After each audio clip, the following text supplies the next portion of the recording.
सुनिएगा। आइए उस चीज़ों को हम देखते हैं फिर से।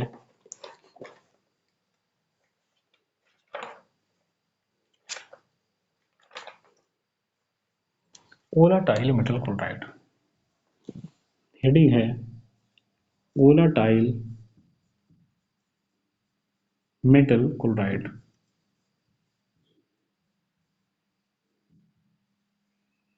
हेडिंग है volatile metal chloride.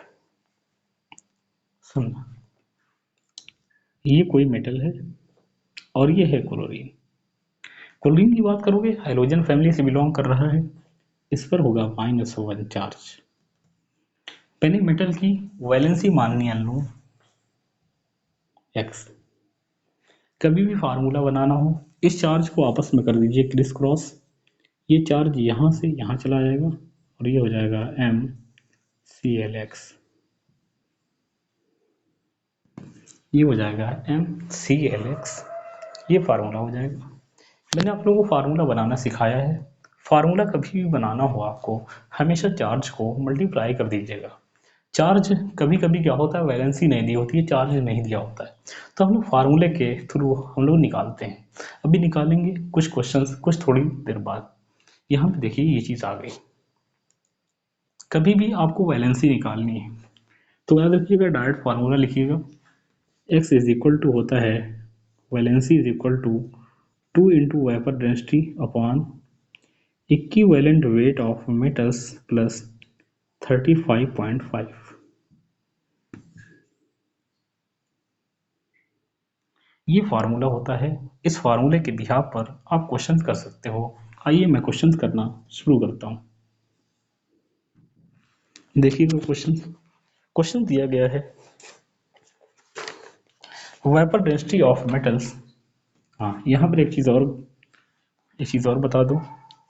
Vapour density of metals chloride, इसकी हेल्प से हम लोग vapour density of metals chloride निकाल सकते हैं। और दूसरी चीज़ हम लोग जो निकाल सकते हैं वो होता है equivalent weight of metals. Equivalent weight of metals, ये दो चीज़ें निकाल सकते हैं। सुनना, क्वेश्चन कह रहा है vapour density of metal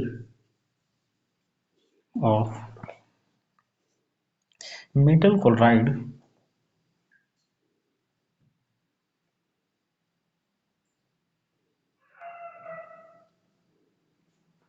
of metal chloride is 55.5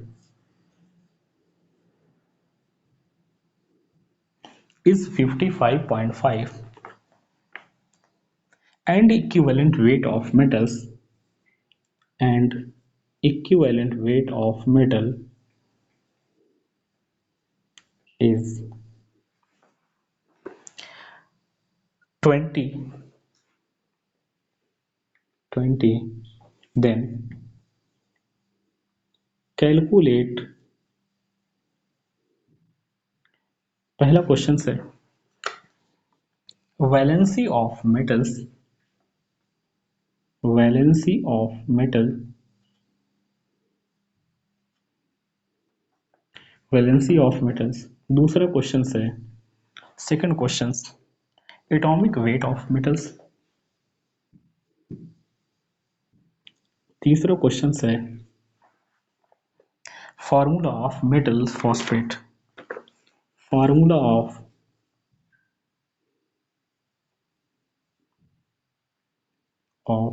metal phosphate.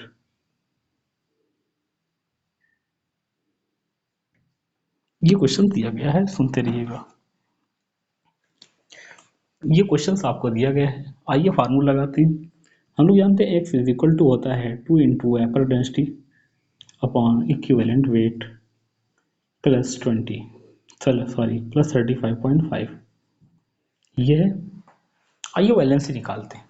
Vapour density कितनी दी गई है मेटल क्लोराइड की, 55.5। तो ये हो जाएगा 2 into 55.5 upon equivalent weight of metals की बात करूँ तो ये है 20 प्लस 35.5 है।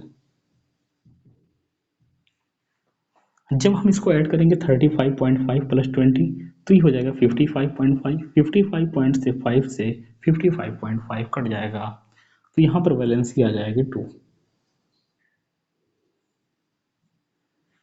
यहाँ पर वैलेंसी कितनी आ गई 2। अब यहाँ पे देखिए एटॉमिक वेट दिया गया। एटॉमिक वेट का फार्मूला होता है atomic weight is equal to equivalent weight into valency. ये होता है इक्विवेलेंट वेट ऑफ मेटल्स, ये आपको दिया गया 20 इनटू वैलेंसी हो जाएगा 20 40। यहाँ पर हो गया एटॉमिक वेट कितना 40। नाउ सवाल उठा मेटल फॉस्फेट का फार्मूला क्या होगा। फार्मूला कब निकाल सकते हो, जब मेटल की वैलेंसी अननोन ना हो। मेटल की वैलेंसी आप निकाल ली है +2, ये होता है मेटल फॉस्फेट, ये है फॉस्फेट और ये है मेटल। मेटल की वैलेंसी आपने निकाल ली +2। इन चार्ज को कर दीजिए क्रिस क्रॉस। जैसे क्रिस क्रॉस करोगे 2 यहाँ पर चला जाएगा और 3 यहाँ पर आ जाएगा, तो ये हो जाएगा M3PO4 का whole twice. This is formula and this is answer. तो इस तरीके से क्वेश्चंस आप कर सकते हो, देखिएगा।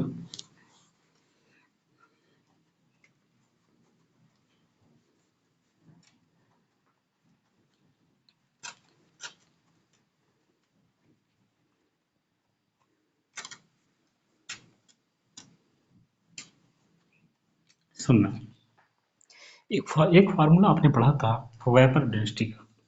Vapour density is equal to होता है मॉलिक्यूलर वेट अपॉन 2। ये फार्मूला आपने पढ़ा था। अगर मैं रिलेशन बनाना चाहूँ, आई एम रियली सॉरी, इनमें रिलेशनशिप वेपर डेंसिटी और मॉलिक्यूलर वेट में तो डायरेक्टली प्रोपोर्शनल है। तो vapour density 1 is upon vapour density 2, ये इज इक्वल टू हो जाएगा molecular weight 1 upon molecular weight 2। ये रिलेशनशिप वेपर डेंसिटी और मॉलिक्यूलर वेट में। कभी कभी क्या होता है, एक वेपर डेंसिटी दी होगी, 2 मॉलिक्यूलर वेट दिया होगा और तीसरी वेपर डेंसिटी पूछी होगी। यहाँ पर लगा दीजिएगा फार्मूला। जैसे ही फार्मूला लगाओगे आपको मिल जाएगा आंसर। क्वेश्चन देखिएगा, यहाँ पे दिया गया है, क्वेश्चन दिया गया है इन SOX molecule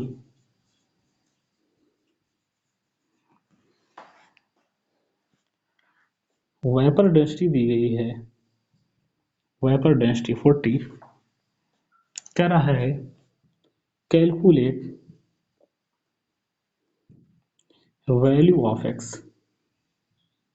value of x यहाँ पर कह रहा है वैल्यू ऑफ एक्स निकालनी है आपको। आइए फार्मूला लगाते हैं। हम लोग जानते हैं vapour density is equal to होता है मॉलिक्यूलर वेट अपॉन 2।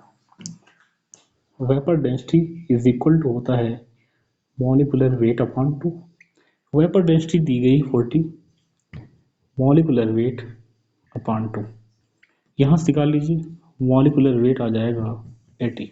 सुनना, SOX मॉलिक्यूल दिया गया है, इसके नीचे रख दीजिए इस मॉलिक्यूल को और इसको इक्वेट कर दीजिए। सल्फर की हम बात करें तो एटॉमिक मास होता है 32। ऑक्सीजन की बात करिए तो 16 है और x है, तो ये हो जाएगा 16x इज इक्वल टू 80।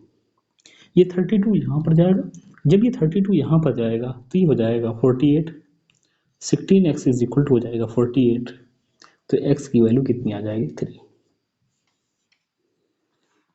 तो ये क्वेश्चंस आपको दिया गया था, इस क्वेश्चंस को मैंने क्या किया, डिस्कस कर दिया। सुनना, इस क्वेश्चन को मैंने क्या किया, डिस्कस कर दिया।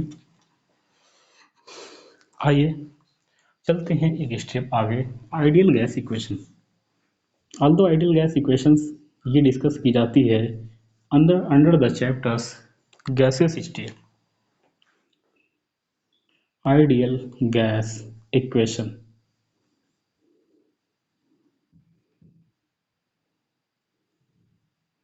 Ideal gas equations. Ideal gas equations हम लोग पढ़ते आए हैं शुरुआत से ही। हम लोग जानते हैं PV इज इक्वल टू होता है nRT, ये आइडियल गैस इक्वेशन होती है। PV is equal to nRT। सुनना, P क्या है, प्रेशर है, V क्या है, वैल्यूम, N है नंबर ऑफ मोल्स, R है कांस्टेंट, वान डर वाल गैस कांस्टेंट, और T है टेम्परेचर। हम क्या करते हैं, V को यहाँ ले जाते हैं, तो ये हो जाएगा N/V इज इंटू RT। हम लोग जानते हैं N/V ये हो जाता है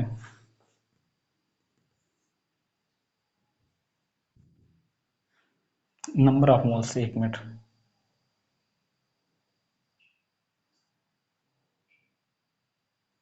PV इज इक्वल टू है nRT, ठीक है, वॉल्यूम की हम भेजा,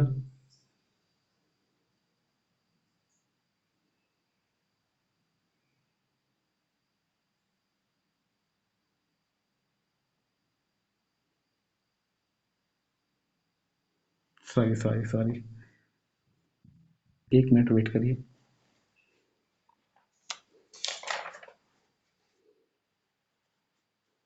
आई एम रियली सॉरी, ये देखिए गलती यहाँ पे हो रही थी।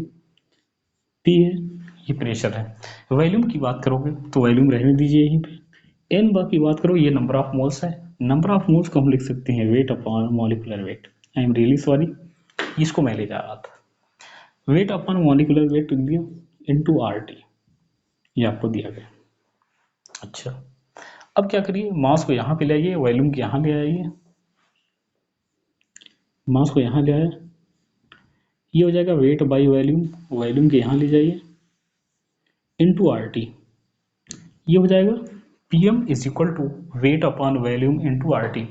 वेट अपॉन वॉल्यूम्स की अगर हम बात करें तो ये होता है डेंसिटी, तो ये हो जाएगा PM is equal to DRT। ये भी आइडियल गैस इक्वेशंस होती है, लेकिन याद रखिएगा ये आइडियल गैस इक्वेशंस होती है in the form of density.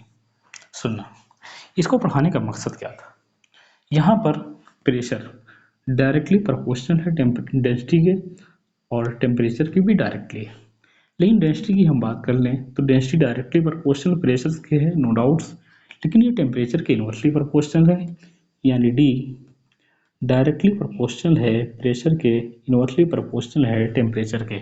मैंने क्वेश्चन कहा आपसे मैक्सिमम डेंसिटी ये कब मिल सकती है आपको, जब प्रेशर क्या हो, मैक्सिमम हो। अगर डेंसिटी मैक्सिमम चाहिए तो प्रेशर क्या होना चाहिए, मैक्सिमम, और टेम्परेचर क्या होना चाहिए, मिनिमम, तभी जाके आपको इसको मिल सकती है। यहाँ पे देखिए जिससे क्वेश्चन दिया गया, ये क्वेश्चन कह रहा है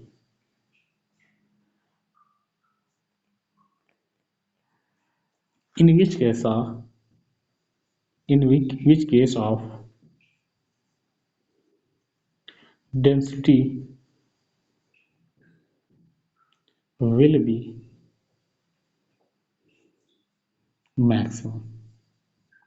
डेंसिटी किसमें मैक्सिमम होगी, इस क्वेश्चन को देखिएगा। पहला दिया गया है ऑप्शंस 2 ATM, ऑप्शन दिया गया है 2 ATM 27 degree Celsius. Option number second दिया गया है 1 ATM 27 degree Celsius. Option number third दिया गया है 2 ATM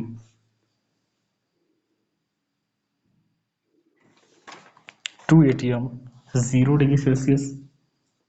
ऑप्शन नंबर 4 दिया गया है 1 ATM 0 degree Celsius. 1 ATM 0 degree Celsius. ये क्वेश्चन आपको दिया गया है। क्वेश्चन कह रहा है in which of the following case density will be maximum, किसमें डेंसिटी मैक्सिमम होगी। डेंसिटी मैक्सिमम चाहिए तो प्रेशर क्या चाहिए, मैक्सिमम, और टेम्परेचर क्या चाहिए, मिनिमम। प्रेशर मैक्सिमम, ये और ये दो ही ऑप्शंस ऐसे हैं जहाँ पे प्रेशर मैक्सिमम है। टेम्परेचर होना चाहिए मिनिमम, यहाँ पे मैक्सिमम टेम्परेचर है, यहाँ पे मिनिमम है, ये हो जाएगा ऑप्शन नंबर थर्ड। तो ये हो गया ऑप्शन नंबर थर्ड आंसर आपका।